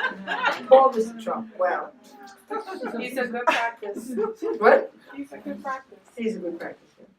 So the fourth way your karma ripens, it's called environmental karma. So think about this. We don't float in the sky, do we? We walk on the ground and have mountains and air and water and hot and cold, don't we? We have an environment. Even the way the physical world impacts upon us, that's due to karma. So we can see now, so in other words, one example of one action. Let's say conscious, intentional, non-killing. The first way that will ripen as a complete result will be get a human body. The second way intentional killing will ripen is a tendency to not kill. Like a little boy, I always quote this story. My friend Daitchen in Queensland, her little boy when he was 3, he's like 40 now, she was taking the lice out of his head. And he's crying in tears of compassion for the lice. Mummy, don't hurt them. Leave them alone. It's their home, And he's like 40-something now and has never killed a living being. Well, we can deduce logically from the Buddhist view, he'd practiced non-killing as a vow in the past. So he wakes up in this life, not only with no thought to kill, but even with compassion for the lice in his own head. It's not random. It's due to his past actions. So the third result of non-killing is you won't die young and you won't get killed. Well, that's us so far, isn't it? We're not dead yet. Do you understand? The fourth result of non-killing is you'll be fat and healthy, and whatever you eat will nourish you. It's the opposite for killing. You get born as an animal or other births. Excuse me, burping. That's the fully ripened result. In this human life,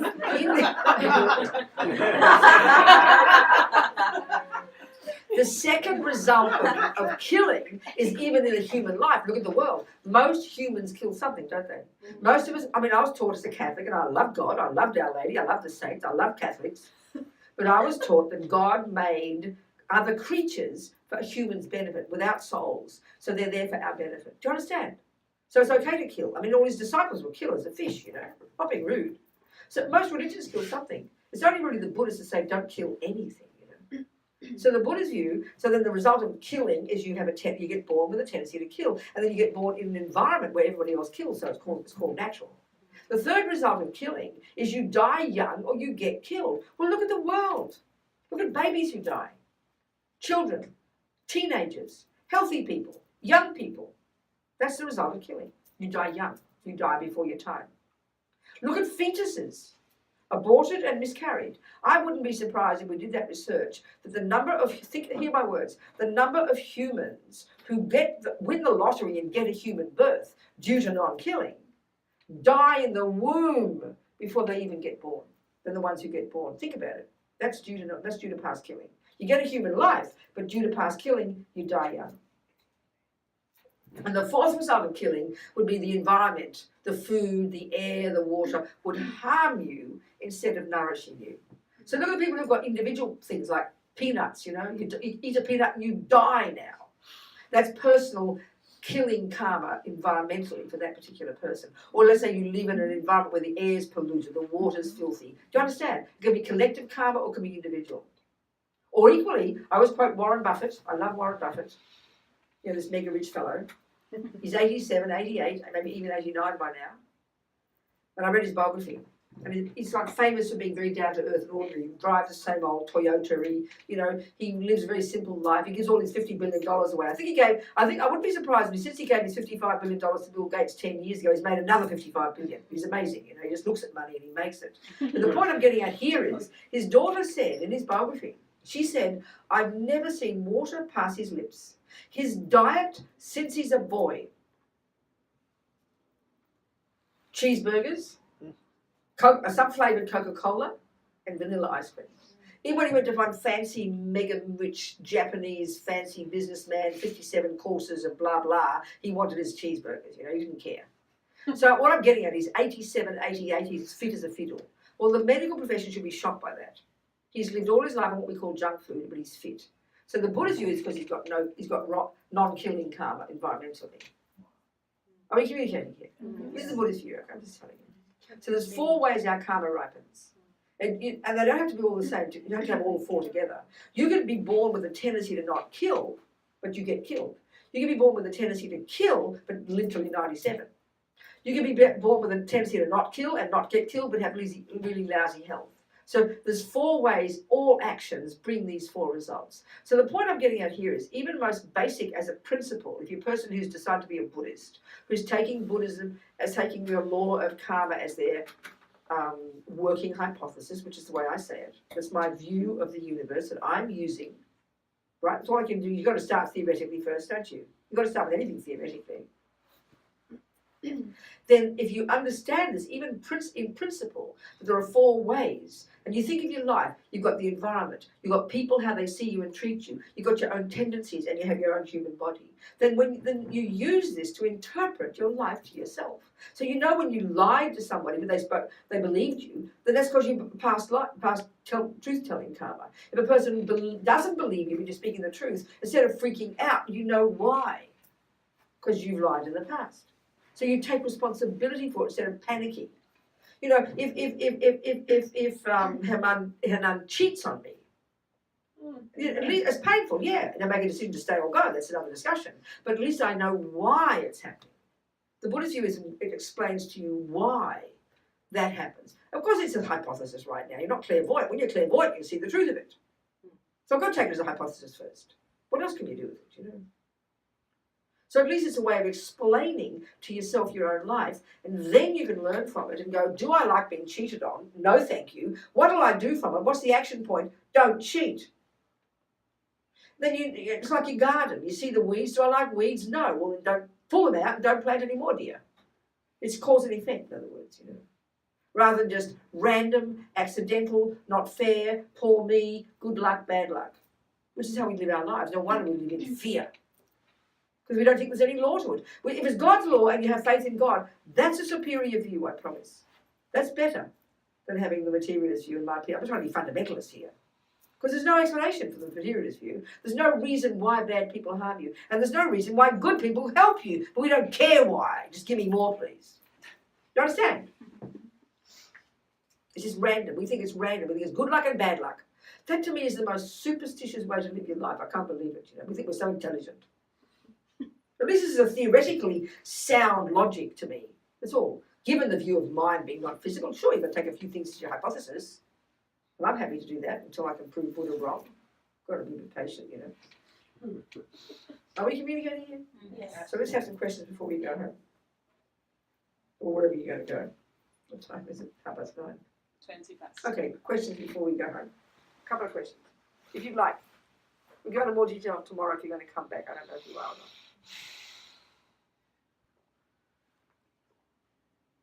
I have a quick question, Venerable. Are you going to talk over the weekend around how we, if it's possible, at some level, to alleviate and, let's say, clean? Absolutely, purification, absolutely. Yes, That's like we have to learn to know what seeds to plant, and we have to learn what weeds to pull out. That's called purification. Yeah, absolutely. We'll go into that. Definitely. Very practical. I suffer from a lot of environmental allergies. Start again, darling. I suffer from a lot of environmental allergies. Oh, you do? Okay. So what you just said, it sounds like That's killing karma from the past. new for me. Killing karma from the past. Okay. Go on. How can I Fix it. Yes. Okay. Excuse me. Okay, in general, everything we call suffering is the fruit of a negative action, and everything we call happiness is the fruit of a virtuous action. So try not to hear it as punishment. Don't hear it that way. It's just practical, you know.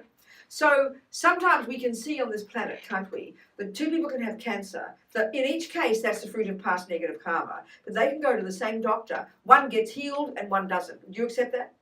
Do you accept that that's possible, isn't it? Yes. Well, that's sometimes, if the karma is very strong, you can't change it. But I mean, but you can't, from a karmic point of view, you can't. Sometimes the karma is very strong. But on the other hand, you know perfectly well, if you can find, I mean, so we're going to talk practically here. Have you got good doctors? Do you know what you're doing? Have you got good methods? Have you looked into methods of all this, just physically speaking? I mean, because on the practical level, you can also work on the practical level. Yes. Have you looked into all this? Yes. Are you doing your best? Yes. And it becomes, better and better. It is. But Well, that's it's good. not what I would love to. I understand, of course. Achieve. No, I understand. I mean, the only practice, see, there's two levels, always two kinds of practice. There's the one that you know, Paula. Yes. Paula, that Paula just mentioned, which is the long-term approach of pulling out the weeds before they ripen. That's really what purification is. So yours is a case of the it's already ripened. So the purification practice, which we'll talk about tomorrow, is taking care of all the seeds we've already planted before they ripen as suffering. So that's what purification is. But you're talking about an experience where the weeds have already ripened, haven't they? So you can't pull out. You can help fix the weeds. You can help do practices. There are practices you can do, which is part of the Buddhist practice, that can help alleviate that karma. But also you've got to look at the physical level too, because you might also have the karma to be healed. And that's due to your past non-killing. So by being skillful and meeting the right doctors and people, and by also doing spiritual practices, you can definitely change it if the karma's not that strong. And it sounds to me like you're already finding methods, you know. Is it some kind of immunity thing you've got? Yes, it is. What do you call it? It's nobody knows the name. That's the thing. Well, I mean, have you ever heard of, you might get shocked now, but have you ever heard of drinking your own urine? Have you ever heard of that? No. Well, I hear you've about heard of it? but I never tried. Okay, but I haven't tried. let me just tell you, the Chinese and the Indians for thousands of years have been doing this. It's really popular in the West now, and it's absolutely mind-blowing how it can be amazing healing. So look into urine therapy. Keep a very open mind, darling. Okay. It apparently, you read about it, you know, it apparently adjusts your immune system, and it can be astonishing depending on the kind of immunity things you've got. You read certain, I read about it, I've always known about it, you hear about it for years, you know, and apparently it's incredibly good for skin, for example. I had a terrible rash one time for years, this is like 20 years ago. I'd always heard about it, but you go, oh, yuck, how disgusting. I mean, that's how we think, isn't it? We think you're drinking your pee, for God's sake. But I'd heard about it even on the skin. So I had this hideous rash for like months. So one day I decided, excuse me being personal now, to try it out on my skin. So starting just from the source, I splashed on my face throughout the day, and by the end of the day it was healed. So it's kind of interesting. And then you read about, just go and look at urine therapy and have an open mind, darling, it's free. Okay. And the point is, I mean, for so many immunity things, like, you know, many things, for when people got no immunity, I've heard, you read, it's unbelievable, some of the results. So it's really worth looking into, darling. I tell you, it's a miraculous sometimes. Just look into it, urine therapy. Many Westerners are doing it now, writing books about it. It's apparently a multi-billion-dollar industry in the West using extracts from people's urine, but no one talks about it because we're all ashamed, you know. Yeah. Thank you. I have a question. Wait a minute. It's about this. Yes. Is it about this?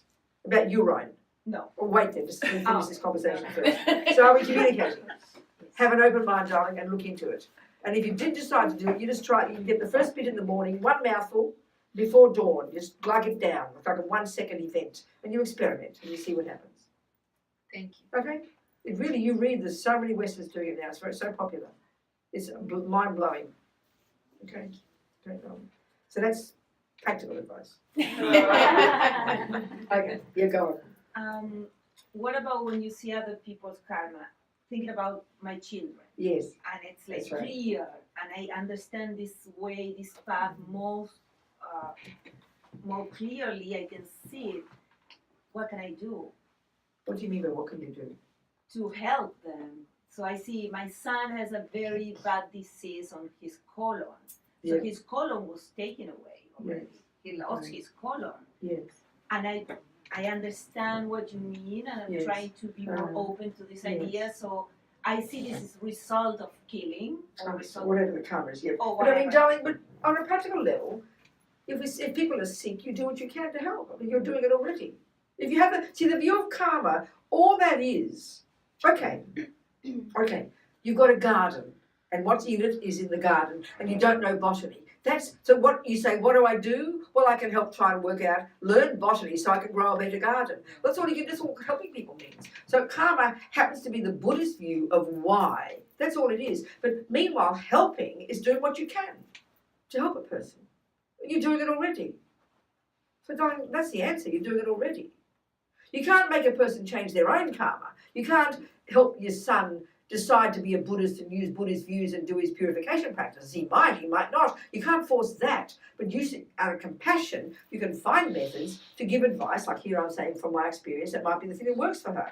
That's also showing that if he's got you to help him, you're a darling mummy who's got his... Many people can't find methods to help themselves. How fortunate he is due to his virtuous karma, he has a mummy who helps him. Okay. Isn't it? You're doing what you can already. Okay, there's all sorts of other practices, you know, if you're more committed to the Buddhist view, all these different practices using the Buddhas and getting pujas and prayers and blah, blah, blah. That's up to you in that level of practice. There's masses of that stuff as well. I mean, if you know, Lama Zopa's got all these different practices, but that's up to what level of practice we get into and what we have confidence in, you know. There's many, many things we can do. Do you understand? Yes, thank you. What else, people? Yes. I mean, the collective karma, for example, of the Jews Yes. killed in Yes, it's collective karma. Yeah, the Tibetans. 1 million of the 6 million Tibetans, even in the 1960s, had already been slaughtered by the Chinese, and all the Tibetans completely accept that's their view of reality. That's due to their past negative action together. But equally, I want to say in the same breath, if we think of a group of people in one place where it's good things happen, that's also the fruit of our collective virtuous karma. We tend to only ask about the negative karma. The fact that. I just want to share with you, I don't know if I'm going to be able to come tomorrow, but Yes, sure. I first met Lama Yeshe in 1968. Oh my goodness, where'd you meet Yes, him? and I knew him in Gom. Oh, And, where's that? And Where's in, Gom? in Darjeeling.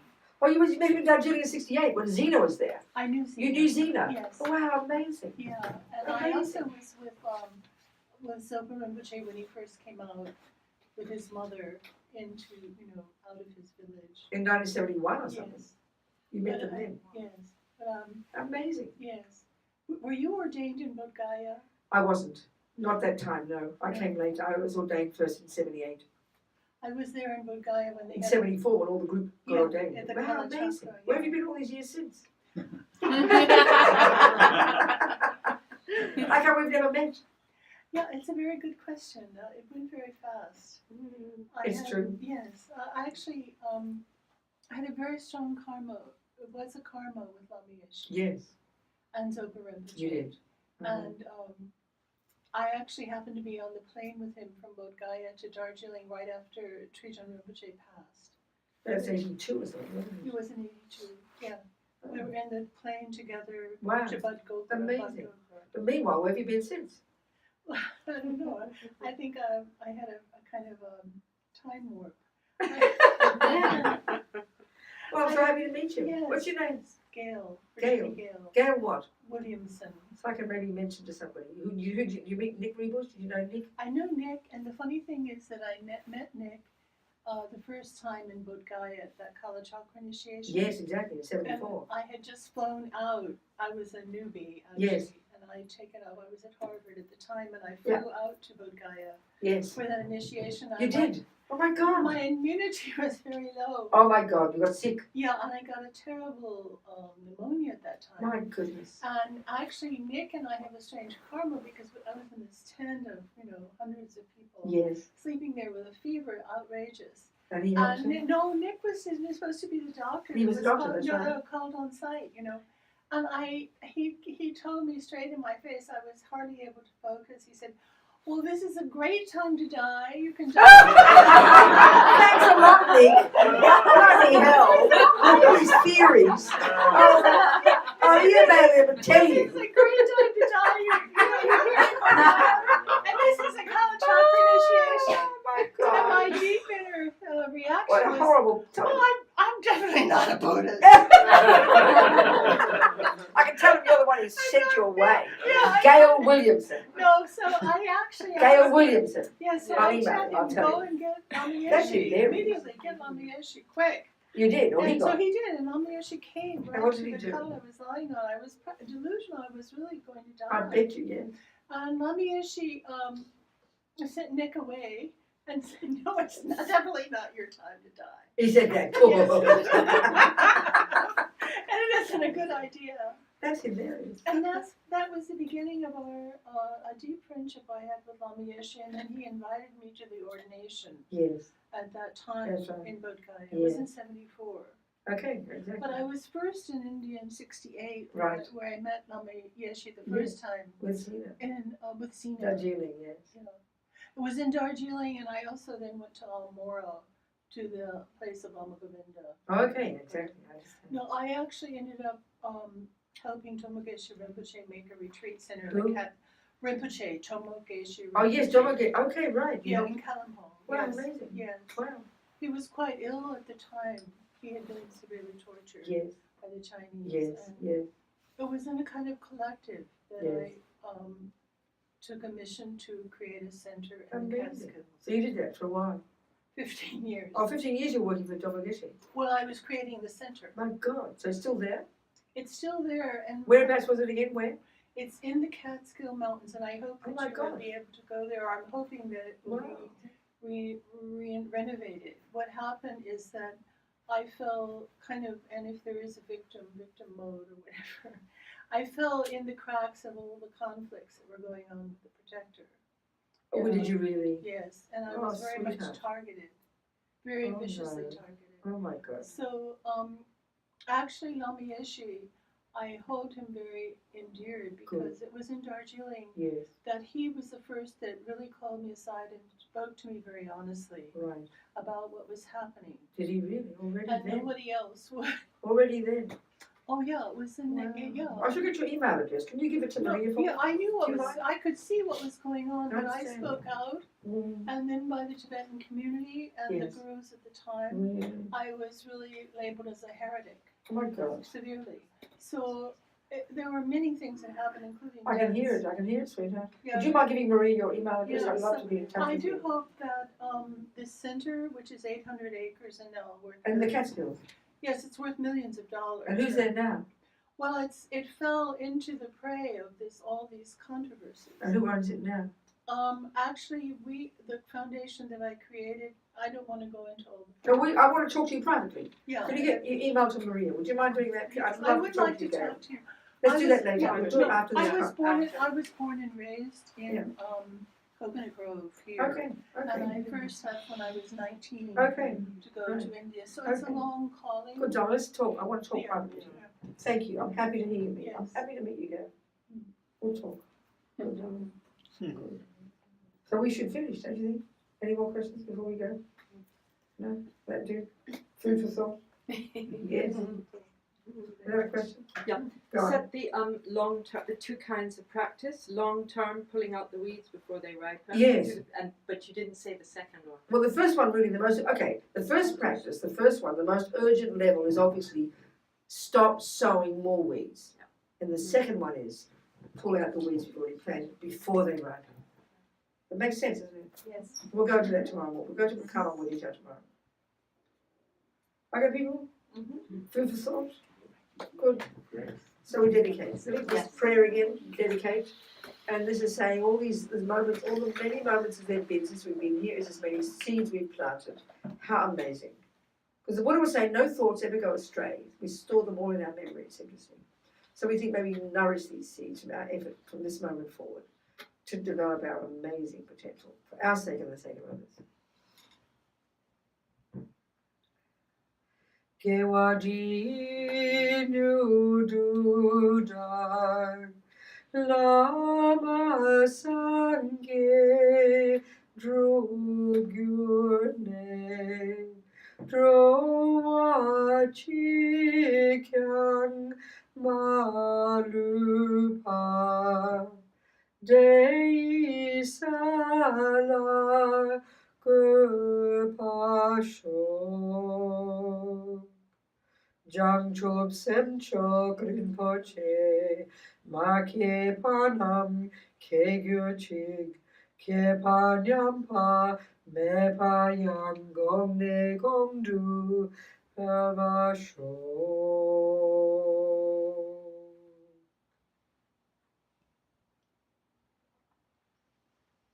All right. Thanks, everybody. See something tomorrow, somebody next year, whatever. Or next life, whichever comes first. Thank you, sweetheart.